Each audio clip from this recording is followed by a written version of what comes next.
ಇವತ್ತು ಒಂದು best and healthy weight gain ರೆಸಿಪಿನ ತಿಳಿಸ್ಕೊಡ್ತಾ ಇದ್ದೀನಿ.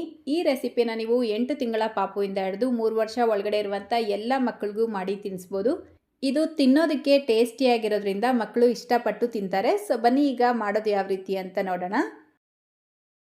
ಮೊದಲು ಒಂದು ಬ್ಲೆಂಡರ್ ಜಾರ್ಗೆ 2 ಖರ್ಜೂರ ಸೇರಿಸ್ಕೊಳ್ತಾ ಇದ್ದೀನಿ. ಬೀಜ ತೆಗೆದುಬಿಟ್ಟು ಸೇರಿಸ್ಕೊಳ್ಳಿ. ಇದರ ಜೊತೆಗೇ 4 ರಿಂದ 5 ಒಣ ದ್ರಾಕ್ಷಿನ ಸೇರಿಸ್ಬಿಟ್ಟು 3 ಟೇಬಲ್ ಸ್ಪೂನ್ ಹುರ್ಗಡ್ಲೆನ ಸೇರಿಸ್ಕೊಂಡು ಸ್ವಲ್ಪ ನೀರು ಸೇರಿಸಿ ನುಣ್ಣಗೆ ಪೇಸ್ಟ್ ಮಾಡ್ಕೊಳ್ಬೇಕು. ಎಷ್ಟು ನುಣ್ಣಗಾಗತ್ತೋ ಅಷ್ಟು ನುಣ್ಣಗೆ ಇದನ್ನು ರುಬ್ಕೊಂಡು ಒಂದು ಪ್ಯಾನ್ಗೆ ಸೇರಿಸ್ಕೊಳ್ಳಿ.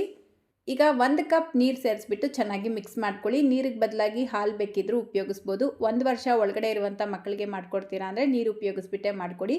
1 ವರ್ಷ ಮೇಲ್ಪಟ್ಟ ಮಕ್ಕಳಿಗೆ ನೀವು ಬೇಕಿದ್ರೆ ಕೌ ಮಿಲ್ಕ್ ಉಪಯೋಗಿಸ್ಬಿಟ್ಟು ಮಾಡಿಕೊಡ್ಬೋದು. ಈ ಪಾತ್ರೆನ ಈಗ ಗ್ಯಾಸ್ ಸ್ಟವ್ ಮೇಲೆ ಇಟ್ಟು 5 ರಿಂದ 6 ನಿಮಿಷ ಇದೇ ರೀತಿ ಮಿಕ್ಸ್ ಮಾಡ್ಕೊಳ್ತಾ ಚೆನ್ನಾಗಿ ಬೇಯಿಸ್ಕೊಳ್ಬೇಕು.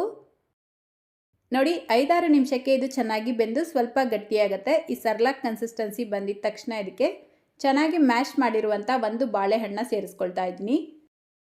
ಬಾಳೆಹಣ್ಣಿಗೆ ಬದಲಾಗಿ ನೀವು ಆ್ಯಪಲ್, ಪಪ್ಪಾಯ, ಸಪೋಟ ಕೂಡ ಸೇರಿಸ್ಕೊಳ್ಬೋದು.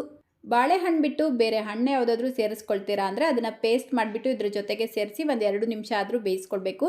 ಬರೀ ಬಾಳೆಹಣ್ಣು ಸೇರಿಸ್ಕೊಳ್ತೀರಾ ಅಂದರೆ ಈ ರೀತಿ ಮ್ಯಾಶ್ ಮಾಡಿಬಿಟ್ಟು ಇದ್ರ ಜೊತೆಗೆ ಸೇರಿಸಿ ಜಸ್ಟ್ ಈ ರೀತಿ ಮಿಕ್ಸ್ ಮಾಡಿಕೊಂಡು ಗ್ಯಾಸ್ ಫ್ಲೇಮ್ನ ಆಫ್ ಮಾಡ್ಕೊಳ್ಳಿ. ಇದನ್ನು ಬೇಯಿಸೋ ಅವಶ್ಯಕತೆ ಇರೋದಿಲ್ಲ. ಈ ರೆಸಿಪಿನ ನೀವು ಬೆಳಗ್ಗೆ, ಮಧ್ಯಾಹ್ನ, ಸಂಜೆ ಯಾವ ಟೈಮಲ್ಲಿ ಬೇಕಾದರೂ ಮಾಡಿ ತಿನ್ನಿಸ್ಬೋದು. ವಾರದಲ್ಲಿ 2 ಅಥವಾ 3 ದಿನ ಮಾಡಿ ತಿನ್ನಿಸಿದ್ರೆ ಸಾಕು. ಸೊ ಇವತ್ತಿನ ರೆಸಿಪಿ ಇಷ್ಟ ಆಗಿದ್ರೆ ಲೈಕ್, ಶೇರ್, ಕಮೆಂಟ್ ಮಾಡೋದನ್ನು ಮರಿಬೇಡಿ. ಇದೇ ರೀತಿ ಮತ್ತೊಂದು ರೆಸಿಪಿಯೊಂದಿಗೆ ಸಿಗೋಣ. Thank you.